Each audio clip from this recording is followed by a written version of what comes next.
ഭരണം മാറിയപ്പോൾ സുരേഷ് ഗോപിക്കും ഏതെങ്കിലും വകുപ്പ് കിട്ടിയോ എന്ന സംശയം ഉണ്ടാവുകയാണ്. അതുപോലൊരു ഇടപെടലിന്റെ ദൃശ്യം പുറത്തു വന്നിട്ടുണ്ട്. തൃശൂർ MP ആയിട്ടുള്ള സുരേഷ് ഗോപി ആലപ്പുഴയിൽ നടക്കുന്ന നെഹ്റു ട്രോഫി വള്ളംകളിയുടെ വിലയിരുത്തൽ നടത്താൻ എത്തിയിരിക്കുകയാണ്.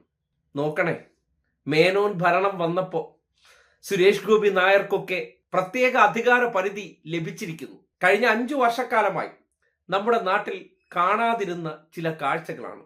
ഇപ്പോ കേന്ദ്രമന്ത്രിയാണോ സംസ്ഥാന മന്ത്രിയാണോ കാര്യങ്ങൾ നിയന്ത്രിക്കുന്നത് എന്നതിനെ സംബന്ധിച്ച് ആർക്കും ആ കാഴ്ച കാണുമ്പോൾ സംശയമുണ്ടായി പോവുകയാണ്.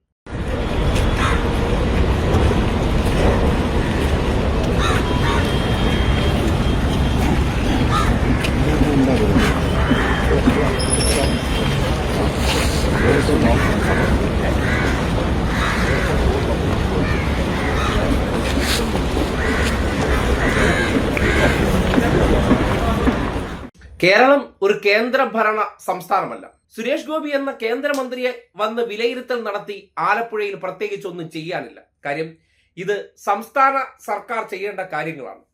പോരാത്തതിന് അദ്ദേഹം കേന്ദ്രത്തിലെടുത്ത് നോക്കുകയാണെങ്കിൽ സഹമന്ത്രി മാത്രമാണ്, പ്രത്യേകിച്ച് റോളൊന്നുമില്ല. പ്രധാനപ്പെട്ട മന്ത്രിയുണ്ട്, അദ്ദേഹത്തെ സഹായിക്കാനുള്ള സഹമന്ത്രി. അതായത് ചിലരെയൊക്കെ നികുതിപ്പണം കൊണ്ട് തീറ്റിപ്പോറ്റാൻ വേണ്ടി നമ്മുടെ നാട്ടിൽ പെട്രോളിയം മന്ത്രിയും വയ്ക്കും, പെട്രോളിയം സഹമന്ത്രിയും വയ്ക്കും. അതുപോലെ ക്യാബിനറ്റ് റാങ്കുള്ള ടൂറിസം മന്ത്രിയും അതിനെ സഹായിക്കാൻ ഒരു സഹമന്ത്രി.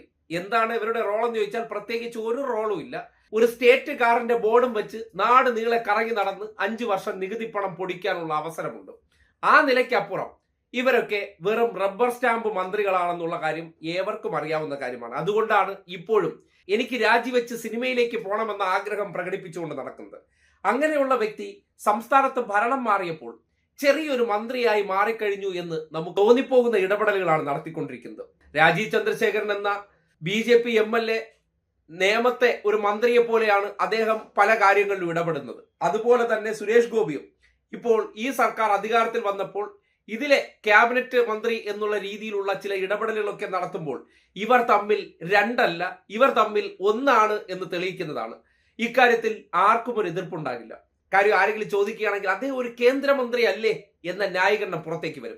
ഈ കേന്ദ്രമന്ത്രി ഇന്നലെ ഈ നാട്ടിൽ ഇല്ലായിരുന്നോ എന്ന ചോദ്യം നമ്മൾ തിരിച്ചു ചോദിച്ചാൽ അതിന് അവർക്ക് ഉത്തരമുണ്ടാകില്ല. കാര്യം നെഹ്റു ട്രോഫി വള്ളംകളി എല്ലാ വർഷവും ഓഗസ്റ്റിൽ ആലപ്പുഴയിലെ പുന്നമടക്കായലിൽ നടക്കുന്ന ഒരു വള്ളംകളി മത്സരമാണ്. ജവഹർലാൽ നെഹ്റു എന്ന പ്രധാനമന്ത്രി മുൻപ് ഇതിന്റെ ഉദ്ഘാടകനായി വന്നിട്ടുള്ളത് കൊണ്ടാണ് അദ്ദേഹത്തിന്റെ മരണത്തിന് ശേഷം ആ വള്ളംകളിക്ക് പ്രസിഡൻഷ്യൽ ട്രോഫി എന്ന പേര് മാറ്റി നെഹ്റു ട്രോഫി എന്ന പേര് നൽകിയത്. അദ്ദേഹം അതിൽ പങ്കെടുത്തതിന് ശേഷം കൊടുത്തയച്ച ട്രോഫിയാണ് ഇന്നും ആ മത്സര വിജയികൾക്ക് നൽകുന്നത്. അതുകൊണ്ട് കേന്ദ്രത്തിന് ഇതിൽ യാതൊരു ഉത്തരവാദിത്വമില്ല.